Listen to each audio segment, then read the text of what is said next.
ముందుగా హెడ్లైన్స్. బాలయ్య సినిమాకు బూస్ట్, తెలంగాణలో అఖండ 2 టికెట్ ధరల పెంపు.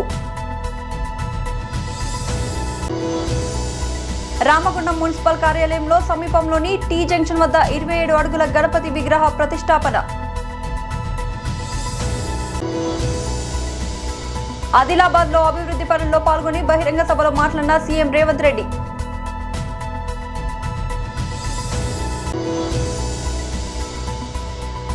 బీజేపీ రాష్ట్ర ముఖ్య అధికార ప్రతినిధి శ్రీ ఎన్వి సుభాష్ మీడియాతో మాట్లాడారు. ఆదిలాబాద్ లో అభివృద్ధి పనుల్లో పాల్గొని బహిరంగ సభలో సీఎం రేవంత్ రెడ్డి మాట్లాడారు. ఎన్నికలు వచ్చినప్పుడే రాజకీయాలు, ఎన్నికలు ముగిసిన వెంబడే అభివృద్ధి కార్యక్రమాలను అమలు చేయడము, సంక్షేమ పథకాలను పేదలకు అందించడమే మా లక్ష్యమని, సంక్షేమాన్ని అభివృద్ధిని 2 కళ్ళలాగా భావించి 4 కోట్ల తెలంగాణ ప్రజల యొక్క అభ్యున్నతి కోసమే మా ప్రభుత్వం అహర్నిశలు కృషి చేస్తుంది, నిరంతరం పనిచేస్తుంది. గత 2 సంవత్సరాలలో ఇక్కడ చాలామంది చదువుకున్న యువకులు ఉన్నారు, పాత్రికేయ మిత్రులు ఉన్నారు. ఈ 2 సంవత్సరాలల్లా ఏ ఒక్క రోజైనా, ఒక్క గంటైనా ఎప్పుడన్నా నేను సెలవు తీసుకున్నానా మీరు ఒక్కసారి ఆలోచన చెయ్యండి. చిన్న వయసులో అనుభవం తక్కువ వివిధ హోదాలలో జిల్లా పరిషత్ మెంబర్గా, శాసన మండలి సభ్యుడిగా, శాసనసభ్యుడిగా, పార్లమెంట్ సభ్యుడిగా, పార్టీ అధ్యక్షుడిగా చిన్న వయసులోనే దేవుడు అన్ని అవకాశాలు ఇచ్చిండు. ఏ అవకాశం వచ్చినా దేవుడిచ్చిన గొప్ప అవకాశం ఈ తెలంగాణ ప్రజల కోసం పని చెయ్యాలి, వాళ్ళ చేత గౌరవం మర్యాద పొందాలి అన్న ఆలోచనతోటి నిరంతరం నేను శ్రమ చేస్తూనే ఉన్నా.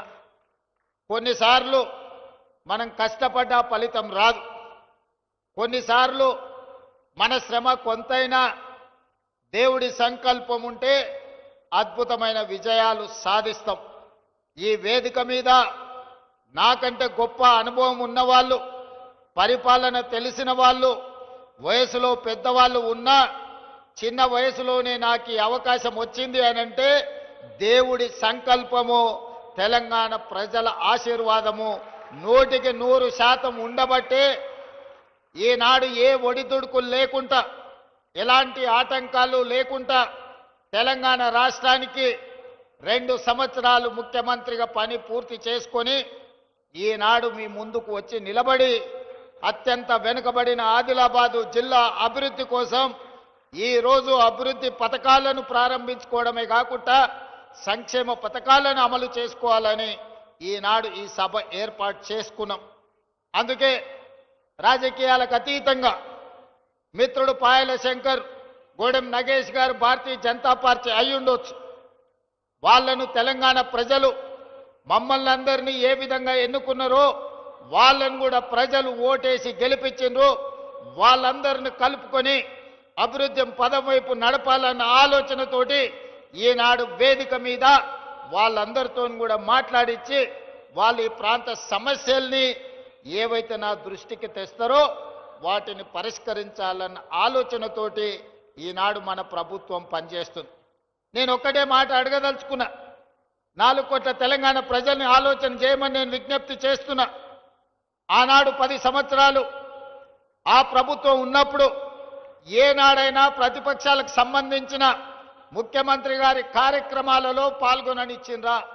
నందమూరి బాలకృష్ణ కథానాయకుడిగా మాస్ డైరెక్టర్ బోయపాటి శ్రీను దర్శకత్వంలో రూపొందించిన అఖండ 2 చిత్రానికి సంబంధించి తెలంగాణ ప్రభుత్వం కీలక నిర్ణయం తీసుకుంది. సినిమా టికెట్ ధరలను పెంచుకునేందుకు చిత్ర నిర్మాతలకు అనుమతిస్తూ అధికారికంగా ఉత్తర్వులు జారీ చేసింది. ఈ ఉత్తర్వుల ప్రకారం సింగిల్ స్క్రీన్ థియేటర్లలో జీఎస్టీతో కలిపి టికెట్ పై అదనంగా ₹50, మల్టీప్లెక్స్ లో 100 వరకు పెంచుకునేందుకు వెసులుబాటు కల్పించారు. అయితే పెంచిన ఈ ధరలు సినిమా విడుదలైన తొలి 3 రోజులు మాత్రమే అమల్లో ఉంటాయని ప్రభుత్వం స్పష్టం చేసింది. అలాగే బాలకృష్ణ బాలకృష్ణ అభిమానుల కోసం ప్రత్యేకంగా ఒక ప్రీమియర్ షోను ప్రదర్శించడానికి కూడా ప్రభుత్వం అనుమతించింది.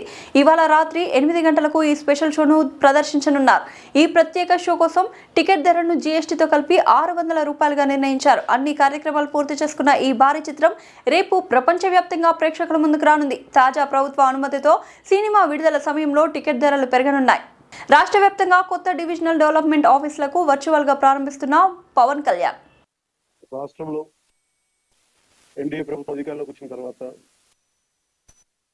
గౌరవనీయులు నారా చంద్రబాబు నాయుడు గారి నాయకత్వం 73వ రాజ్యాంగ సవరణ స్ఫూర్తితోటి పంచాయతీరాజ్ గ్రామీణాభివృద్ధి శాఖల్లో సంస్కరణలో భాగంగా ఈ రోజున రాష్ట్రంలో 77 divisional development కార్యాలయాలను ప్రారంభిస్తున్నాం.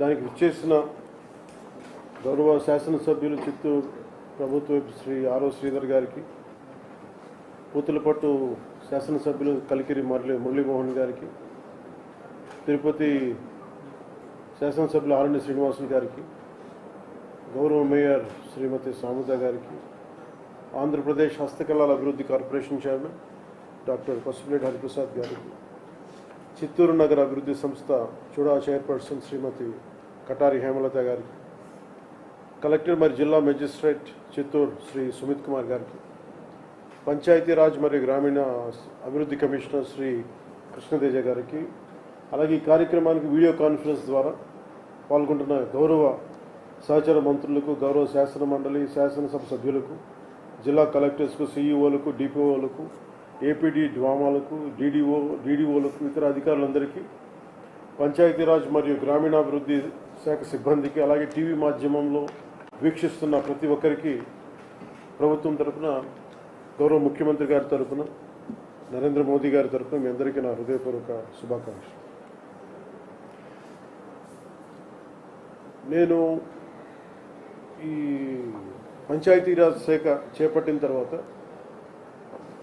is an instrumental backbone of the entire state administration. 70% మనది గ్రామాలతో ఉన్న రాష్ట్రం ఉంది. అందుకే దీనికి మేము ఎంత బెస్ట్ చేయగలం, ఎంత బాగా చేయగలం అనే దాని మీదే మనసు ఉండింది. సో దాంట్లో భాగంగా చాలా సంస్కరణలు కానీ, గతంలో ఏం జరిగినాయి, గత 15-20 సంవత్సరాలకు ఏం జరిగినాయి, అలాగే ప్రత్యేకించి లాస్ట్ 5 ఇయర్స్లో ఏం జరిగినాయి అనేది నేను రాగానే దాన్ని చాలా ఈ రివ్యూ మీటింగ్స్లో మాట్లాడటం జరిగింది. దాంట్లో భాగంగా ప్రత్యేకించి ఇలాంటి ఒక అడ్మినిస్ట్రేటివ్ బిల్డింగ్ కావాలి, దాదాపు 10 నుంచి 12 సేవలు విభిన్నమైన ఆఫీసుల్లో ఉంటాయి, దీనికి ఏదైనా చేయాలి, దీనికి అన్నింటినీ కలిపి ఒక అంబ్రెల్లా కింద పట్టుకు రావాలనేది ఫస్ట్ మంత్లో వచ్చింది నా దృష్టికి. ఆ రోజు నుంచి పేషీ అధికారులందరితో కూర్చొని మాట్లాడి, ప్రిన్సిపల్ సెక్రటరీ గారితో మాట్లాడి, కమిషనర్ గారితో మాట్లాడి ప్రతిసారి దాన్ని చాలాసార్లు రివ్యూ చేస్తూ ఇక్కడ దాకా పట్టుకొచ్చాం. సో దీంట్లో భాగంగా ఈ 77 ఈ ఆఫీసెస్ ప్రారంభించడం నిజంగా చాలా ఆనందంగా అనిపించింది. మేడ్చల్ చెక్ పోస్ట్లోని పారిశ్రామిక వాడలో బీఆర్ఎస్ పార్టీ నాయకులు ధర్నా నిర్వహించారు. కాంగ్రెస్ ప్రభుత్వానికి వ్యతిరేకంగా నినాదాలు చేస్తూ మేడ్చల్ చెక్ పోస్ట్లోని జాతీయ రహదారి నుండి ఇండస్ట్రియల్ వరకు ర్యాలీ నిర్వహించారు. ఈ ధర్నాలో మాజీ కార్మిక శాఖ మంత్రి, మేడ్చల్ ఎమ్మెల్యే చామకూర మల్లారెడ్డి, మేడ్చల్ జిల్లా బీఆర్ఎస్ పార్టీ అధ్యక్షులు MLC Shambipur Raju, Malkajgiri parliament BRS party incharge Ragidi లక్ష్మారెడ్డిలు పాల్గొని పారిశ్రామిక భూములను ప్రైవేట్ వ్యక్తులకు కట్టబెట్టే కుట్రను వ్యతిరేకించారు. ఈ సందర్భంగా మల్లారెడ్డి మాట్లాడుతూ Hyderabad industrial land transformation policy పేరుతో లక్షలాది మంది కార్మికులను రోడ్డున పడేసే ఆలోచన కాంగ్రెస్ ప్రభుత్వం చేస్తుందన్నారు. పారిశ్రామిక భూములను ప్రైవేట్ వ్యక్తులకు అమ్మితే ఇక్కడి కార్మికులకు 20% ఇవ్వాలని డిమాండ్ చేశారు. కూడా కాంగ్రెస్ ప్రభుత్వం వచ్చేసింది, ఎక్కడ కూడా పరిపాలన లేదు, అభివృద్ధి లేదు, మొత్తం తెలంగాణ రాష్ట్రాన్ని దివాలు తీసే పరిస్థితిలో వాళ్ళు పరిపాలిస్తున్నారు. వాళ్ళకి ఎవరికి కూడా అవగాహన కూడా లేదు. వాళ్ళు సడన్గా ప్రభుత్వం వచ్చేసింది, వాళ్ళకి పరిపాలన కూడా చేతనవుతుంది. ఇప్పుడు ఇల్ట్ పాలసీ తీసుకొచ్చారు, ఇండస్ట్రియల్ భూములన్నీ అమ్మే పాలసీ తీసుకొచ్చారు. ఇండస్ట్రీ అంటే రింగ్ రోడ్ లోపల ఉన్నాయి, మొదటి సంది ఉన్నాయి, అప్పుడు బయట ఉండే అవుట్స్కట్లు ఉండే, అప్పుడు ఇండస్ట్రీ పెట్టి తప్పు లేదు. కానీ వాళ్ళంతా ఇండస్ట్రీ అంతా ఇప్పుడు బయటికి తీసుకుపోయి వాళ్ళకి మంచిగా ఒక పర్మిషన్ ఇచ్చి అమ్ముకోమని మల్టిపుల్ జోన్ చేసి వాళ్ళకి చేస్తే అక్కడ ఉన్న లక్షలాది మంది కార్మికుల పరిస్థితి ఏంది? వాళ్ళ పిల్లలు చదువుకుంటున్నారు, వాళ్ళకి ఇళ్ళ కిరాయిలు కడుతున్నారు, వాళ్ళు ఇళ్ళ ఇండస్ట్రియల్లో పనిచేస్తున్నారు. ఇప్పుడు మేడ్చల్ 113 ఎకరాలు ఉన్నాయి, పెద్ద ఇండస్ట్రియల్ ఉంది. కొన్ని 30, 40, 50 ఏళ్ళ సందర్లో పనిచేస్తున్నారు కార్మికులంతా కూడా. ఇక్కడనే ఇల్లు తీసుకొని కిరాయికి ఉంటున్నారు, వాళ్ళ పిల్లలకు స్కూల్ ఫీజులు కట్టుకుంటే బతుకుతున్నారు. వాళ్ళ బతికేం కావాలి? ఈ ఇండస్ట్రీ ఆయన పోయేటాడు, ఇక్కడ మంచిగా ₹1,00,000 గజం వస్తుంది, బయట పోయి కొట్టాడు. కానీ వాళ్ళ పరిస్థితి ఏంది? వాళ్ళ పరిస్థితి కావాలంటే మీరు కూడా ఒక పాలసీ చేయండి. ఇప్పుడు అమ్ముతున్నావు కదా, 20% కార్మికులకు ఇవ్వండి. కార్మికులను మొత్తం రోడ్డు మీద పడుతున్నది. అమ్మిన దాంట్లో 20% కార్మికులకు కూడా పెట్టండి. ఎందుకంటే డబ్బులు వస్తున్నాయి కదా.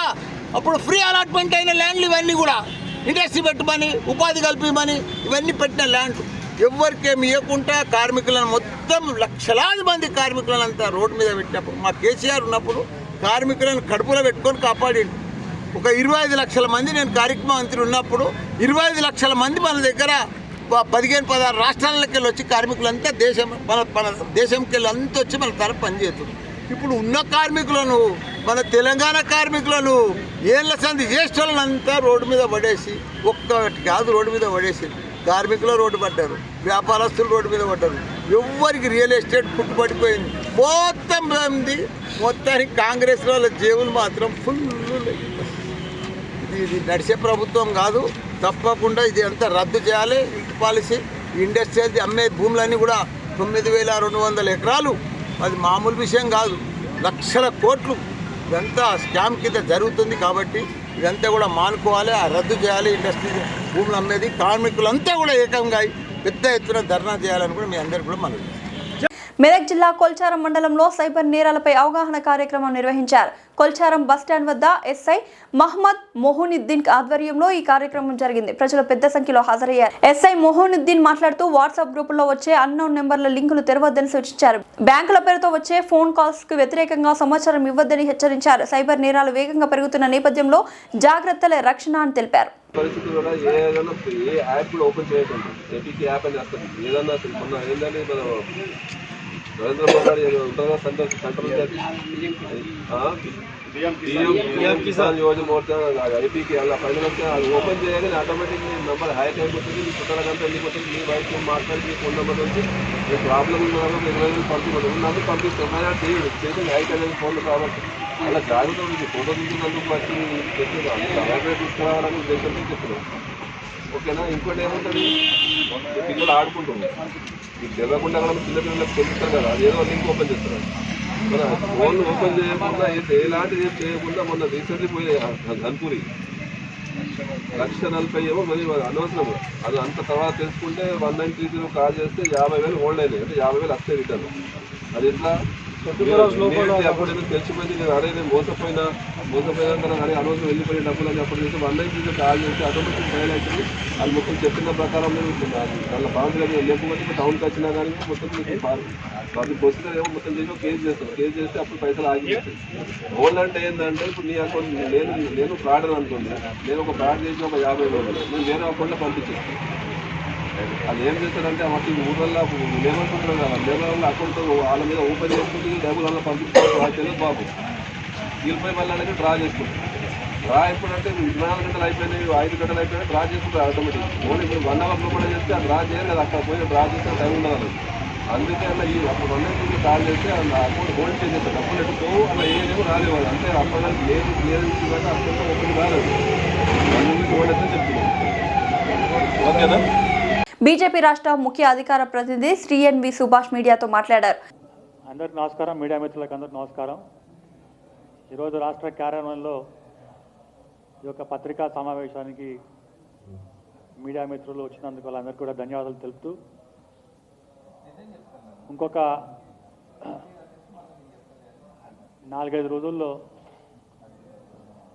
తెలంగాణలో కాంగ్రెస్ పార్టీ రాష్ట్రంలో అధికారం వచ్చి 2 నెలలు అవుతున్న సందర్భంగా 2 సంవత్సరాలు అవుతున్న సందర్భంగా 7 డిసెంబర్ 2023లో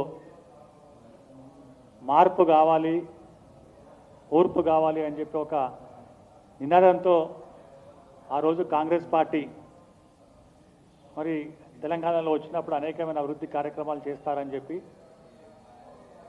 రేవంత్ రెడ్డి గారు పిసిసి ప్రెసిడెంట్గా ఉన్నప్పుడు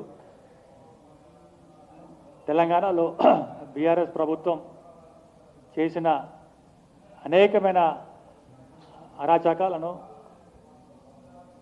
ఎండగడుతూ మరి రాష్ట్రంలో అధికారంలో వచ్చి వారికి 2 సంవత్సరాలు అయితే సందర్భంగా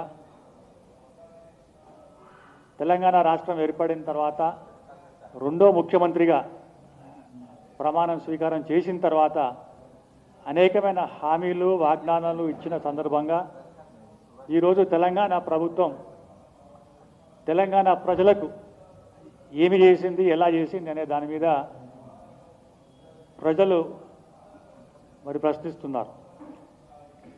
మార్పు సంగతి దేవుడెరుగు. మా జీవితంలో మార్పు వస్తుంది. ఈ యొక్క ప్రభుత్వాన్ని మనం కనుక గెలిస్తే కాంగ్రెస్ పాలనలో ప్రజలు పరిస్థితి ఎట్లుందంటే పెనం నుంచి పొయ్యిలో పడ్డట్టున్నారు. 6 గ్యారెంటీలు, 100 రోజుల్లో హామీలు ఏదైతే పూర్తి చేస్తామని చెప్పి పదే పదే చెప్పి బీఆర్ఎస్ ప్రభుత్వం బీఆర్ఎస్ హయాంలో 10 సంవత్సరాలు మిగులు రాష్ట్రం ఉన్నప్పుడు ఈ రాష్ట్రం మొత్తం అప్పులో కూరుకుపోయింది. ఈ రాష్ట్రం వచ్చిన తర్వాత కాంగ్రెస్ ప్రభుత్వం వచ్చిన తర్వాత తెలంగాణ మొత్తం రైజింగ్ అవుతుంది, మన దేశం లోపలనే నెంబర్ 1 రాష్ట్రంగా ఎదుగుతామని చెప్పి అనేక హామీలు ఇచ్చినప్పుడు భారతీయ జనతా పార్టీకి చెందిన నాయకులు పదే పదే పిసిసి ప్రెసిడెంట్గా ఉన్న రేవంత్ రెడ్డిను అనేక సార్లు ఏంటంటే ప్రశ్నలు ఏంటంటే అడిగినప్పుడు కూడా మనం ఏంటంటే మొత్తం సందర్భంలో చూసినాం మనం. మరి తెలంగాణ రాష్ట్రంలో ఖజానా ఖాళీ ఉంది. ఈ ఖాళీని మీరు ఎట్లా అంటే పూస్తారు? మీ దగ్గర ప్లాన్ ఏముంది? రాబోయే 5 సంవత్సరాల లోపల తెలంగాణను మీరు ఎట్లా అభివృద్ధి చేస్తారని చెప్పి అడిగితే పక్కన ఉన్న అందరినీ మొత్తం చూపించుకుంటూ ఇక్కడ మా దగ్గర ఎంత మేధావులు ఉన్నారు, మేధా సంతతి ఉంది, మేము ఒక్కసారి కుర్చీలో కూర్చున్న తర్వాత ఈ రాష్ట్రాన్ని వనరులు సృష్టించే ప్రక్రియ, పనులను సృష్టించే ఒక ప్లాన్ కూడా మా దగ్గర ఉందని చెప్పి మరి ఈ సందర్భంగా మీ ద్వారా ప్రజలకు కూడా ఏంటంటే గుర్తు చేస్తున్నాం. ముఖ్యమంత్రి అయిన తర్వాత ఖజానా కనుక చూస్తే లంక బిందెలు ఉన్నాయని చెప్పి అనుకున్నాను, కానీ లంక బిందెలు కాదు, కనీసం ఖాళీ బిందెలు కూడా లేవు అని చెప్పి తెలంగాణ రాష్ట్ర ప్రజల మనోభావాలను అనేక సందర్భంలో జాతీయ మీడియాలో కూడా తెలంగాణ రాష్ట్రంలో ఖజానా నిల్, నన్ను కోసి పెట్టినా కూడా ₹1 కూడా వచ్చే పరిస్థితి లేదు. రామగుండం నియోజకవర్గంలో అన్ని మతాలకు సమాన ప్రాధాన్యతనిస్తూ నియోజకవర్గాన్ని అభివృద్ధి దిశగా నడిపిస్తూ ముందుకు సాగుతున్నామని రామగుండం శాసనసభ్యులు మక్కన్ సింగ్ రాజ్ ఠాకూర్ తెలిపారు. రామగుండం మున్సిపల్ కార్యాలయంలో సమీపంలోని టీ జంక్షన్ వద్ద 27 అడుగుల గణపతి విగ్రహ ప్రతిష్టాపన కోసం గురువారం రామగుండం ఎమ్మెల్యే రాజ్ ఠాకూర్ పూజా కార్యక్రమాలు నిర్వహించారు. వేద పండితులు వజ్జల వెంకటేశ్వర్లు ఎమ్మెల్యే దంపతులచే పూజా కార్యక్రమాలను చేపట్టారు. ఈ సందర్భంగా ఎమ్మెల్యే మాట్లాడారు. ఈ కార్యక్రమంలో కాంగ్రెస్ పార్టీ నాయకులు దీటి బాలరాజు, జాలి రాజమణి, కోలిపాక సుజాత, ఆసిఫ్ పాషా, తనిపర్తి గోపాలరావు, బాలరాజ్ కుమార్, కొందూరు శ్రీనివాసరెడ్డి, ఏబీసీ రెడ్డి, ధూళికట్ట సతీష్, ఉల్లంగుల రమేష్, బర్లస్వామి, పతిపల్లి ఎల్లయ్య, గడ్డం శ్రీనివాస్, మంతని సంపత్, వ్యాపారస్తులు సునీల్, భిక్షపతి, చంద్రమౌళి తదితరులు పాల్గొన్నారు. అద్భుతమైన నగరంగా ఒక ప్రణాళికబద్ధంగా ఒక సంకల్పంతో చేసే ప్రయత్నం చేస్తూ ఉన్నాం. ఈరోజు రాముడు నడిచిన నేల, రాముని గుండాలు. కాకతీయుల కాలం ముందు త్రిలింగేశ్వరాలయం, అనేక ప్రాంతాల్లో అనేక గుళ్ళు ఉన్నటువంటి ప్రాంతం. అద్భుతంగా తీర్చిదిద్దాల్సిన అవసరం గతం నుంచి ఉన్నాయి కూడా. కొన్ని శిథిలావస్థలు ఉంటే, కొన్ని నిర్లక్ష్యానికి గురైంది. ఈరోజు ఈ యొక్క పుణ్యక్షేత్రం ఈ ఒక్క ప్రాంతమే కాదు, దీనికి దగ్గరలో ఉన్నటువంటి కాళేశ్వరం, దగ్గరలో ఉన్నటువంటి కోటిలింగాల, దగ్గరలో ఉన్నటువంటి ధర్మపురి, దగ్గరలో ఉన్నటువంటి నరసింహస్వామి సుందిల్ల, రాముని గుండాలు, లింగేశ్వరం, జనగామ, మన దగ్గర రామాలయం, శివాలయం, రాముని జనగామ రామగుండంలో అక్కడ ఒక శివాలయం, రామాలయాలు చరిత్రాత్మకమైనవి. ప్రతి పల్లెలో ప్రతి ప్రాంతాల్లో ఉన్నాయి. ఈ మధ్య కాలంలో పెద్ద ఎత్తున మరి ధనుర్బాణ ఆంజనేయుడు రావడం, అది అద్భుతంగా కడతాను అందరికీ తెలిసిందే. ఈరోజు సమ్మక్క సారక్కలు సుమారుగా 5 నుంచి 6 కోట్ల రూపాయల పైన అవుతా ఉంది. దాన్ని నిర్మిస్తూ ఉన్నాం. తర్వాత ప్రతి ఒక్క ప్రాంతాన్ని టెంపుల్ టౌన్గా చేసేటువంటి కార్యక్రమం బుగ్గరామస్వామితో పాటు పల్లెలు ఉన్నటువంటి గంగాదేవి గంగామాత ఇది జనగాల మానసదేవి టెంపుల్. మరి అదే మాదిరిగా ప్రతి ప్రాంతంలో అనేక టెంపుల్ దాదాపు 29 టెంపుల్లకు గాను ఓలివాడల సమ్మక్క సారక్క, తక్కలపల్లిలో సమ్మక్క సారక్క, బెంగళూరులో సమ్మక్క సారక్క, పెద్దమ్మ టెంపుల్, అన్ని టెంపుల్లతో పాటు గోదావరిలో పోచమ్మ మైదాన్ అందరికీ తెలిసిన అవసరం. ఇవాళ కబ్జాలకు గురైన పోచమ్మ మైదాన్ ఇవాళ మళ్ళీ ఆ పోచమ్మను బయటకు తీసుకొస్తాం. అద్భుతమైన కళాఖండంతో అక్కడ కూడా నిర్మించబోతా ఉన్నాం. అదే మాదిరిగా మున్సిపల్ ఆఫీస్ ముందు ఇక్కడ బ్రహ్మాండమైనటువంటి రాష్ట్రంలోనే ఇంత పెద్ద గణేశుడు ప్రతి ఇంట్లో ఉంటాడు, ప్రతి ఇంటి ముంగట ఉంటాడు. ప్రతి వాడలో కూడా అనేక ప్రాంతాల్లో చిన్న గణేష్ గుళ్ళని చూస్తూ ఉంటాం.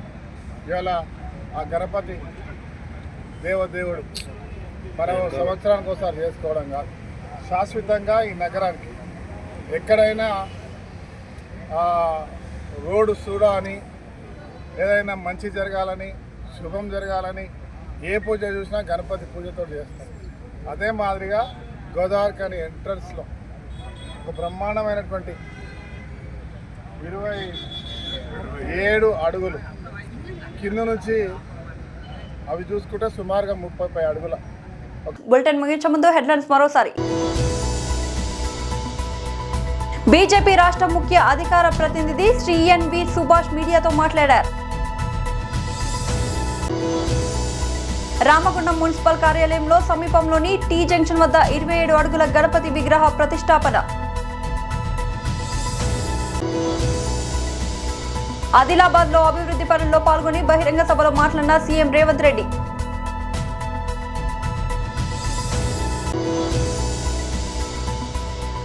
బాలయ్య సినిమాకు బూస్ట్, తెలంగాణలో అఖండ 2 టికెట్ ధరల పెంపు. ఇది వాళ్ళ బులెటిన్ అప్డేట్. మరొక బులెటిన్లో మళ్ళీ కలుద్దాం.